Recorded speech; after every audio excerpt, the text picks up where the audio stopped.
ಸ್ನೇಹಿತರೆ ನಮಸ್ಕಾರ. ಎಲ್ಲರೂ ಹೇಗಿದ್ದೀರಾ? ನಾನು ನಿಮ್ಮ ಆರಾಮದನ್. ಫ್ರೆಂಡ್ಸ್, ಎಲ್ಲರೂ ಚೆನ್ನಾಗಿದ್ದೀರಾ ಅನ್ಕೊಳ್ತೇನೆ. ಮತ್ತೆ ಸ್ವಲ್ಪ ಬ್ಯುಸಿ ಶೆಡ್ಯೂಲಿಂದ ನಾನು ಯಾವುದೇ ವಿಡಿಯೋನ ಅಪ್ಲೋಡ್ ಮಾಡೋಕ್ಕಾಗಿಲ್ಲ. ಸುಮಾರು ಜನ ಕೇಳ್ತಾ ಇದ್ದೀರಿ, ಸರ್ ವಿಡಿಯೋ ಬಂದಿಲ್ಲ ಅಂತ ಹೇಳ್ಬಿಟ್ಟು. ಫ್ರೆಂಡ್ಸ್, ರಿಯಲಿ ನಿಜವಾಗೂ ಹೇಳಬೇಕು ಅಂತಂದರೆ ಟೈಮ್ ಸಾಕಾಗ್ತಾ ಇಲ್ಲ. ಎಷ್ಟೋ ವಿಡಿಯೋಸು ಕಾರಲ್ಲೇನೆ, ಆಫೀಸ್ ಅವರ್ಸಲ್ಲೇನೆ ಮಾಡಿ ಹಾಕ್ತಾ ಇದ್ದೀನಿ. ಯಾಕಂತಂದರೆ ಆ ಥರ ಪರಿಸ್ಥಿತಿ ಆಗಿಬಿಟ್ಟಿದೆ. ಆಫೀಸಲ್ಲಿ ಯಾರು ಹುಡುಗರಿಲ್ಲ, ಎಲ್ಲ ಕಡೆನೂ ನಾನೇ ಓಡಾಡುವಂಥ ಆಗೋಗಿರೋದ್ರಿಂದ ಬೇರೆ ವಿಡಿಯೋಸ್ ಮಾಡಿ ನಾನು ಅಪ್ಲೋಡ್ ಮಾಡೋಕ್ಕಾಗ್ತಾ ಇಲ್ಲ. ಫ್ರೆಂಡ್ಸ್, ಇರಲಿ, ಇವತ್ತು ಒಂದು ತುಂಬಾನೇ ಮುಖ್ಯವಾದ ವಿಷಯ ಇದೆ. ಏನಂತ ಅಂದರೆ, ನಮ್ಮ ಗ್ರಾಮ ಪಂಚಾಯಿತಿ ಖಾತಾ ಬಗ್ಗೆ ಏನು ಇಷ್ಟು ದಿನ ಒಂದು ವಿಷಯನ್ನ ಎಲ್ಲ ಕಡೆ ಹರಿದಾಡ್ತಾ ಇತ್ತು. ಅದಕ್ಕೆ ಒಂದು ಫುಲ್ ಸ್ಟಾಪ್ ಇಡ್ಲಿಕ್ಕೆ ನಮ್ಮ ಕರ್ನಾಟಕ ಸರ್ಕಾರ ಮುಂದಾಗಿದೆ. ಅದಕ್ಕೆ ಒಂದು ಕರಡು ನಿಯಮವನ್ನು ಕೂಡ ಹೊರಡಿಸೋದಕ್ಕೆ ಸರ್ಕಾರ ಎಲ್ಲ ರೀತಿಯಲ್ಲೂ ಕೂಡ ಸಿದ್ಧತೆಯನ್ನ ಮಾಡಿಕೊಂಡಿದೆ. ಫ್ರೆಂಡ್ಸ್, ಇನ್ನು ನಮ್ಮ ಗ್ರಾಮ ಪಂಚಾಯಿತಿ ಖಾತಾಗಳು ಕೊಡೋದಕ್ಕೆ ಎಲ್ಲ ರೀತಿಯಲ್ಲೂ ಕೂಡ ತಯಾರಿ ನಡೀತಾ ಇದೆ. ಎಲ್ಲನೂ ಒಂದು 15 ಡೇಸ್ ಅಲ್ಲಿ ಆಲ್ಮೋಸ್ಟ್ ಒಂದು ಫೈನಲ್ ಹಂತಕ್ಕೆ ಬರುತ್ತೆ. ರಾಜ್ಯದಾದ್ಯಂತ ಬಿ ಖಾತಾ ಆಸ್ತಿಗೆ ದುಪ್ಪಟ್ಟು ತೆರಿಗೆ ಕರಡು ನಿಯಮ ಹೊರಡಿಸಿದ ಸರ್ಕಾರ ನಮ್ಮ ರಾಜ್ಯದ ಗ್ರಾಮ ಪಂಚಾಯಿತಿಗಳಲ್ಲಿ ಆಸ್ತಿ ತೆರಿಗೆ ಮತ್ತೆ ಶುಲ್ಕ ದರವನ್ನು ಪರಿಷ್ಕರಿಸಲು ಸರ್ಕಾರ ಮುಂದಾಗಿದೆ. ಹೊಸ ತೆರಿಗೆ ನಿಯಮವನ್ನ ಸೇರಿಸಲು ಚಿಂತನೆ ನಡೀತಿದೆ. ಈ ಬಿ ಖಾತಾ ಹೊಂದಿರುವಂತಹ ಆಸ್ತಿಗಳಿಂದ ದುಪ್ಪಟ್ಟು ತೆರಿಗೆಯನ್ನ ಸಂಗ್ರಹಿಸಲು ಪ್ರಸ್ತಾಪಿಸಲಾಗಿದೆ. ಇದರಿಂದ ಗ್ರಾಮ ಪಂಚಾಯಿತಿಗಳಿಗೆ ಹೆಚ್ಚಿನ ಆದಾಯ ಕೂಡ ಬರುವ ನಿರೀಕ್ಷೆಯನ್ನ ನಮ್ಮ ಸರ್ಕಾರ ಇಟ್ಟುಕೊಂಡಿದೆ. ಮತ್ತೆ ಈ ದುಪ್ಪಟ್ಟು ತೆರಿಗೆ, ಈ ಕರಡು ನಿಯಮದ ಏನು ಕರಡು ನಿಯಮವನ್ನು ಹೊರಡಿಸ್ತಾ ಇದ್ದಾರೆ, ಅದಕ್ಕೆ ಸರ್ಕಾರಕ್ಕೆ ಏನಾದರೂ ಸಾರ್ವಜನಿಕರಿಂದ ಆಕ್ಷೇಪಣೆ ಬರಬಹುದಾ ಅಂತ ಹೇಳ್ಬಿಟ್ಟು ಸರ್ಕಾರ ನಿರೀಕ್ಷಿಸ್ತಾ ಇದೆ. ಇವಾಗ ಆಕ್ಷೇಪಣೆ ಬರೋದಲ್ಲ, ನೀವು ಖಾತಾ ಕೊಟ್ಬಿಟ್ರೆ ಸಾಕು ಸ್ವಾಮಿ, ನಾವಂತೂ ಖಂಡಿತ ಆಕ್ಷೇಪಣೆ ಮಾಡಲ್ಲ. ಆ ದುಪ್ಪಟ್ಟು ತೆರಿಗೆ ಬೇಕಾದ್ರೆ ನಾವು ಕೊಡ್ತೇವೆ, ನಮ್ಗೆ ಖಾತಾ ಮಾಡಿಕೊಟ್ರೆ ಸಾಕು. ಇದು ನಮ್ಮ ಕರ್ನಾಟಕದ ಜನತೆ ಹೇಳೋದು. ಸದ್ಯಕ್ಕೆ ನಿಮ್ಮ ಅಪೋಸಿಷನ್ ಅವರೊಂದು ಆಕ್ಷೇಪಣೆ ಮಾಡದೆ ನೀವು ನೋಡ್ಕೊಂಡು ನೀವು ಅದನ್ನ ಜಾರಿಗೆ ತನ್ನಿ. ನಮ್ಮ ಸಾರ್ವಜನಿಕರಿಂದ ಖಂಡಿತ ಯಾವುದೇ ಆಕ್ಷೇಪಣೆ ಇಲ್ಲ. ಯಾಕಂದ್ರೆ ನೀವು ಖಾತಾ ಮಾಡಿಕೊಟ್ಟು ಅದನ್ನ ಟ್ರಾನ್ಸಾಕ್ಷನ್ ಆಗೋ ತರ, ಸೇಲ್ ಆಗೋ ತರ ಮಾಡಿ, ಅಥವಾ ಲೋನ್ ಸಿಗೋ ತರ ಈ ತರ ಮಾಡಿಬಿಟ್ರೆ ಅಷ್ಟು ಸಾಕು. ನಿಮ್ಮನ್ನ 7 ಜನ್ಮದಲ್ಲೂ ಕೂಡ ಯಾರೂ ಮರೆಯೋದಿಲ್ಲ. ಸ್ವಾಮಿ ಸಿದ್ದರಾಮಣ್ಣ ಅವರೇ, ಡಿ ಕೆ ಶಿವಕುಮಾರ್ ಅವರೇ, ಆಕ್ಷೇಪಣೆ ಎಲ್ಲನೂ ಅವಶ್ಯಕತೆನೇ ಇಲ್ಲ. ಯಾರು ಬರಲ್ಲ. ನೀವು 15 ದಿನ ಕೊಡ್ತಾ ಇದ್ದೀರಾ ಆಕ್ಷೇಪಣೆ, ಖಂಡಿತ ಐ ಆಮ್ ಅಗ್ರೀಡ್. ಬಟ್ ಆಕ್ಷೇಪಣೆ ಅಂತೂ ನಿಮ್ಮ ಅಪೋಸಿಷನ್ ಅವ್ರು ಮಾಡ್ಬೋದಷ್ಟೇ. ಸಾರ್ವಜನಿಕರಿಂದ ಯಾರೋ ಕೆಲ್ಸಕ್ಕೆ ಬಾರ್ದವ್ರು ಯಾರಾದ್ರೂ ಮಾಡಿದ್ರೆ ಆಕ್ಷೇಪಣೆ ಮಾಡಬೇಕು. ಓಕೆ ಫ್ರೆಂಡ್ಸ್, ಏಕರೂಪದ ತೆರಿಗೆ ಮತ್ತೆ ಶುಲ್ಕ ವಿಧಿಸುವ ಅಂಶವನ್ನು ಕರಡು ನಿಯಮಾವಳಿಗಳಲ್ಲಿ ಸೇರಿಸಲಾಗಿದೆ. ಯಾಕಂತಂದ್ರೆ ಈ ಬಿ ಖಾತಾ ಆಸ್ತಿಗಳಿಂದ ಮೊದಲನೇ ವರ್ಷ ಏನು ದುಪ್ಪಟ್ಟು ತೆರಿಗೆ ಸಂಗ್ರಹ ಮಾಡಬೇಕು ಅನ್ನೋ ಒಂದು ಪ್ರಸ್ತಾಪ ಇದೆ. ಅದಕ್ಕಾಗಿನೇ ಈ ಕರಡು ನಿಯಮವನ್ನ ನಮ್ಮ ಕರ್ನಾಟಕ ಸರ್ಕಾರ ಹೊರಡಿಸಿದೆ. ಈ ನಮ್ಮ ರಾಜ್ಯದ ಗ್ರಾಮ ಪಂಚಾಯಿತಿಗಳ ವ್ಯಾಪ್ತಿಯಲ್ಲಿ ನಿಯಮಾನುಸಾರ ಈ ಆಸ್ತಿ ತೆರಿಗೆ ಮತ್ತೆ ನಾನಾ ಶುಲ್ಕಗಳ ದರ ಪರಿಷ್ಕರಣೆ ಮತ್ತೆ ಹೊಸ ತೆರಿಗೆ ಅಂಶಗಳ ಸೇರ್ಪಡೆ ಹಾಗೂ ಬಿ ಖಾತಾ ಪಡೆದ ಆಸ್ತಿಗಳಿಂದ ಮೊದಲ ವರ್ಷ ದುಪ್ಪಟ್ಟು ತೆರಿಗೆಯನ್ನ ತೆರಿಗೆ ಸಂಗ್ರಹದಲ್ಲಿ ಪ್ರಸ್ತಾವ ಒಳಗೊಂಡಂತೆ ಕರಡು ನಿಯಮವನ್ನ ಸರ್ಕಾರ ಹೊರಡಿಸಿದೆ. ನಮ್ಮ ಕರ್ನಾಟಕ ಗ್ರಾಮ ಸ್ವರಾಜ್ ಮತ್ತೆ ಪಂಚಾಯತ್ ರಾಜ್ ಅಧಿನಿಯಮ ಏನಿದೆ, ಈ 2025 ಕರಡು ನಿಯಮ ಅಂತಲೇನೆ ನಮ್ಮ ಸರ್ಕಾರ ಹೊರಡಿಸಿದೆ. ನಮ್ಮ ಗ್ರಾಮ ಅಭಿವೃದ್ಧಿ ಮತ್ತೆ ಪಂಚಾಯತ್ ರಾಜ್ ಇಲಾಖೆ ಶುಕ್ರವಾರ ಈ ಕರಡು ನಿಯಮವನ್ನ ಹೊರಡಿಸಿದೆ. ಆಕ್ಷೇಪಣೆ ಸಲ್ಲಿಕೆಗೆ 15 ದಿನಗಳ ಕಾಲಾವಕಾಶವನ್ನು ಕೂಡ ನಮ್ಮ ಸರ್ಕಾರ ನೀಡಿದೆ. ಸಾರ್ವಜನಿಕರು ಏನಾದ್ರೂ ಆಕ್ಷೇಪಣೆ ಮಾಡ್ತಾರ ದುಪ್ಪಟ್ಟು ತೆರಿಗೆಗೆ ಅಂತ? ಖಂಡಿತ ಇಲ್ಲ. ನಂತರ ಆಕ್ಷೇಪಣೆಗಳನ್ನ ಪರಿಶೀಲಿಸಿ ನಿಯಮದಲ್ಲಿ ಬದಲಾವಣೆ ತಂದು ಅಂತಿಮ ಅಧಿಸೂಚನೆಯನ್ನ ಹೊರಡಿಸಲಿದೆ.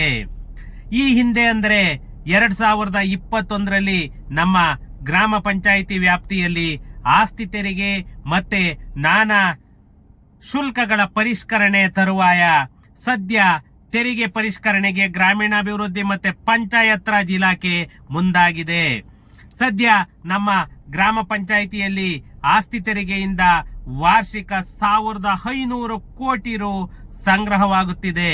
ಇನ್ನು ಈ ಬಿ ಖಾತಾ ಸ್ವತ್ತುಗಳಿಗೆ ದುಪ್ಪಟ್ಟು ತೆರಿಗೆಯನ್ನ ಸೇರಿಸಿದರೆ ಹೊಸ ತೆರಿಗೆ ಪ್ರಸ್ತಾವನೆಗಳಿಂದ ನಮ್ಮ ಕರ್ನಾಟಕ ಸರ್ಕಾರಕ್ಕೆ ಈ ಗ್ರಾಮೀಣಾಭಿವೃದ್ಧಿ ಮತ್ತೆ ಪಂಚಾಯತ್ ರಾಜ್ ಇಲಾಖೆಯಿಂದ 5,000 ಕೋಟಿ ರು ಕಲೆಕ್ಟ್ ಆಗುವ ಎಲ್ಲ ಸಾಧ್ಯತೆಗಳು ಇದೆ. ಈ ನಮ್ಮ ಗ್ರಾಮ ಪಂಚಾಯಿತಿಯಲ್ಲಿ ಏಕರೂಪದ ತೆರಿಗೆ ಶುಲ್ಕ ವಿಧಿಸುವಂತಹ ಅಂಶವನ್ನ ಈ ಕರಡು ನಿಯಮಾವಳಿಯಲ್ಲಿ ಪ್ರಸ್ತಾಪಿಸಲಾಗಿದೆ. ನಮ್ಮ ಗ್ರಾಮ ಪಂಚಾಯಿತಿಯಲ್ಲಿ ಬರುವಂತಹ ಪ್ರತಿ ವಸತಿಯೇತರ ಕಟ್ಟಡ, ವಾಣಿಜ್ಯ ಉದ್ದೇಶದ ಭೂಮಿ, ಏನು ಕಮರ್ಷಿಯಲ್ಗೆ ಯೂಸ್ ಮಾಡ್ತೀವಿ ಅಥವಾ ರೆಸಿಡೆನ್ಸಿಯಲ್ ಅಥವಾ ನಾನ್ ರೆಸಿಡೆನ್ಸಿಯಲ್, ಇವೆಲ್ಲವನ್ನು ಸೇರಿದಂತೆ ಇತರೆ ಸ್ವತ್ತುಗಳಿಗೆ ಆಸ್ತಿ ಗುರುತಿನ ಸಂಖ್ಯೆ ಏನು PID ನಂಬರ್ ನೀಡಿ ಆಸ್ತಿ ನೋಂದಣಿಯಾಗುವಂತೆ PDOಗಳಿಗೆ ನಿರ್ದೇಶನ ನೀಡುವ ಅಂಶವೂ ಕೂಡ ಇದರಲ್ಲಿ ಪ್ರಸ್ತಾಪಿಸಲಾಗಿದೆ. ಯಾಕಂದ್ರೆ ಎಷ್ಟೋ ಜನ ಸಾರಿ ಬಿ ಖಾತಾ ರಿಜಿಸ್ಟ್ರೇಷನ್ ಆಗಲ್ಲ ಅಂತ ಕೇಳ್ತಾ ಇದ್ರಿ. ಬಟ್ ಇದ್ರಲ್ಲಿ ಅದೇ ಈ ಕರಡು ಪ್ರತಿಯಲ್ಲಿ ಅದೇ ನಿಯಮ ಇರೋದು. ಹಾಗೆಯೇ ವಸತಿ, ವಾಣಿಜ್ಯ ಕಟ್ಟಡಗಳು ಮತ್ತೆ ನಿವೇಶನಗಳು ಮತ್ತೆ ವಾಣಿಜ್ಯ ಉದ್ದೇಶದ ಭೂಮಿ ಮತ್ತೆ ಆಪ್ಟಿಕಲ್ ಫೈಬರ್ ಕೇಬಲ್ ಮತ್ತೆ ಮೊಬೈಲ್ ಟವರ್ ಸೇರಿದಂತೆ ಇನ್ನಿತರ ಆಸ್ತಿಗಳ ಸಂಬಂಧ ಪ್ರತ್ಯೇಕ ಶುಲ್ಕ ವಿಧಿಸುವ ಪ್ರಸ್ತಾಪವು ಕೂಡ ಈ ಕರಡು ನಿಯಮಾವಳಿಯಲ್ಲಿ ಇದೆ. ಪ್ರತಿಯೊಂದಕ್ಕೂ ಯಾವ ರೀತಿ ತೆರಿಗೆಯನ್ನ ನಾವು ತಗೊಳ್ಬೇಕು ಅನ್ನೋದು ಇದರಲ್ಲಿ ಕ್ಲಿಯರ್ ಕಟ್ ಆಗಿ ಮೆನ್ಷನ್ ಆಗಿದೆ.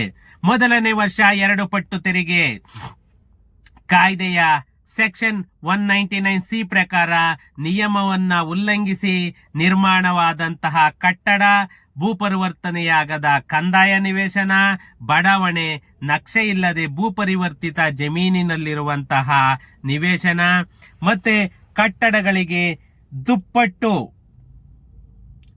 ತೆರಿಗೆ ಪಾವತಿಸಿಕೊಂಡು ಈ ಖಾತಾ ಅಂದ್ರೆ PID ನೀಡದೆ ಪ್ರತ್ಯೇಕ ರಿಜಿಸ್ಟರ್ನಲ್ಲಿ ದಾಖಲಿಸಬೇಕೆಂದು ಉಲ್ಲೇಖಿಸಲಾಗಿದೆ. ಈ ಬಿ ಖಾತಾ ಪಡೆಯುವ ಆಸ್ತಿಗಳಿಗೆ ಮೊದಲ ವರ್ಷ 2 ಪಟ್ಟು ತೆರಿಗೆಯನ್ನ ವಿಧಿಸಲಾಗುತ್ತದೆ. ತದನಂತರ ವರ್ಷಗಳಿಂದ ನಿಗದಿತ ತೆರಿಗೆಯನ್ನ ವಸೂಲಿ ಮಾಡಲಾಗುತ್ತದೆ. ಇದು ಈ ಕರಡು ನಿಯಮಾವಳಿಯಲ್ಲಿ ಇರುವಂತಹ ಪ್ರಮುಖ ಅಂಶ. ಈವರೆಗೆ ನಮ್ಮ ಗ್ರಾಮ ಪಂಚಾಯಿತಿಯಲ್ಲಿ ಕಟ್ಟಡ ನಿರ್ಮಾಣಕ್ಕೆ ಅನುಮತಿ ಶುಲ್ಕ, ವ್ಯಾಪಾರ ವಾಣಿಜ್ಯ ಚಟುವಟಿಕೆಗಳನ್ನು ನಡೆಸಲು ಅನುಮತಿ ಶುಲ್ಕ, ಕೈಗಾರಿಕಾ ಘಟನೆಗಳ ಸ್ಥಾಪನೆಗೆ ಅನುಮತಿ ಶುಲ್ಕ ವಿಧಿಸುವ ಬಗ್ಗೆ ಸ್ಪಷ್ಟತೆ ಇರಲಿಲ್ಲ. ಇದೀಗ ಮಾರ್ಗಸೂಚಿ ದರದಂತೆ ಚದುರ ಮೀಟರ್ ಆಧಾರದಲ್ಲಿ ವೈಜ್ಞಾನಿಕವಾಗಿ ಶುಲ್ಕ ವಿಧಿಸುವ ಪ್ರಸ್ತಾಪವನ್ನು ಕೂಡ ಈ ಕರಡು ನಿಯಮಾವಳಿಯಲ್ಲಿ ಇದೆ ಅಂತ ಮೂಲಗಳೆಲ್ಲ ಹೇಳ್ತಾ ಇದೆ. ಯಾಕಂದ್ರೆ ಈ ಅಧಿನಿಯಮ 2025 ಏನು ಮಾಡ್ತಾ ಇದ್ದಾರೆ, ಇದರಲ್ಲಿ ಎಲ್ಲ ನಿಯಮಗಳು ಕೂಡ ಈ ಸುತ್ತೋಲೆಯಲ್ಲಿ ಬಂದಿದೆ. ಯಾಕಂತಂದ್ರೆ ಇವರು ಏನು ದುಪ್ಪಟ್ಟು ತೆರಿಗೆಯನ್ನ ವಿಧಿಸ್ತಾ ಇದ್ದಾರೆ ಅದು ಮೇನ್ ಆಗಿರೋದು. ಇನ್ನೊಂದು ಅದು ರಿಜಿಸ್ಟ್ರೇಷನ್ ಆಗಬೇಕು. ಯಾವುದೇ ಖಾತೆ ಮಾಡಿದ್ರು ಕೂಡ ಅದು ರಿಜಿಸ್ಟ್ರೇಷನ್ಗೆ ಅರ್ಹ ಆಗಿರ್ಬೇಕು. ಮೇಜರ್ ಇರೋದಿದೆ. ಇವರು 2 ಪಟ್ಟು ತಗೊಳ್ಳೋದಲ್ಲ, ಬಟ್ ಆ ಸೈಟಿಗೆ ಖಾತಾ ಮಾಡಿಕೊಟ್ರೆ ಆ ಖಾತಾದಿಂದ ಯುಟಿಲೈಸ್ ಆಗಬೇಕು. ಇದು ಈ ಕರಡು ನಿಯಮಾವಳಿಯಲ್ಲಿ ಪ್ರತ್ಯೇಕವಾಗಿ ಮೆನ್ಷನ್ ಆಗಿದೆ. ಇದರಿಂದ ಎಷ್ಟೋ ಜನಗಳಿಗೆ ಉಪಯೋಗ ಆಗುತ್ತೆ. ಇದು ಎಲ್ಲನೂ ಇನ್ನು ಒಂದು 15 days ಪ್ರಾಸೆಸ್ ಅಂತಲೇ ಹೇಳಬೇಕು. ಫ್ರೆಂಡ್ಸ್, ನೀವು ಏನು ರೆವೆನ್ಯೂ ಖಾತಾ ಕೇಳ್ತಾ ಇದ್ರಿ, ಎಲ್ಲನೂ ಶುಕ್ರವಾರನೇನೆ ಪ್ರಾಸೆಸ್ ಆಗೋಗ್ಬಿಟ್ಟಿದೆ. ಇನ್ನ ಏನಿದ್ರು ಕೂಡ ಅಂತಿಮ ಅಧಿನಿಯಮ ಅಧಿಸೂಚನೆ ಬರಬೇಕು. ಅದಕ್ಕೋಸ್ಕರ ಎಲ್ಲರೂ ಕಾದು ನೋಡೋಣ. 100% ಇದಂತೂ ಪಕ್ಕ ಆಗುತ್ತೆ. ಮ್ಯಾಕ್ಸಿಮಮ್ ಮಂತ್ ಎಂಡ್ ಒಳಗಡೆ ನಮಗೆ ಖಾತಾ ಅನೌನ್ಸ್ಮೆಂಟ್ ಆಗುತ್ತೆ. ಓಕೆ ಫ್ರೆಂಡ್ಸ್, ಸಿಗೋಣ ನೆಕ್ಸ್ಟ್ ವಿಡಿಯೋದಲ್ಲಿ. ಇನ್ನು ನನ್ನ ಚಾನಲನ್ನು ಯಾರೆಲ್ಲ ಸಬ್ಸ್ಕ್ರೈಬ್ ಮಾಡ್ಕೊಂಡಿಲ್ಲ ಪ್ಲೀಸ್ ಸಬ್ಸ್ಕ್ರೈಬ್ ಮಾಡ್ಕೊಳ್ಳಿ. ಹಾಗೇನೆ ನನ್ನ ವಿಡಿಯೋನ ಶೇರ್ ಮಾಡೋ ಮುಖಾಂತರ ನನಗೆ ಸಪೋರ್ಟ್ ಮಾಡಿ ಅಂತ ಕೇಳ್ತಾ ನಾನು ವಿಡಿಯೋನ ಮುಗಿಸ್ತಾ ಇದ್ದೇನೆ. ಸಿಗೋಣ ಫ್ರೆಂಡ್ಸ್ ನೆಕ್ಸ್ಟ್ ವಿಡಿಯೋದಲ್ಲಿ. Thank you.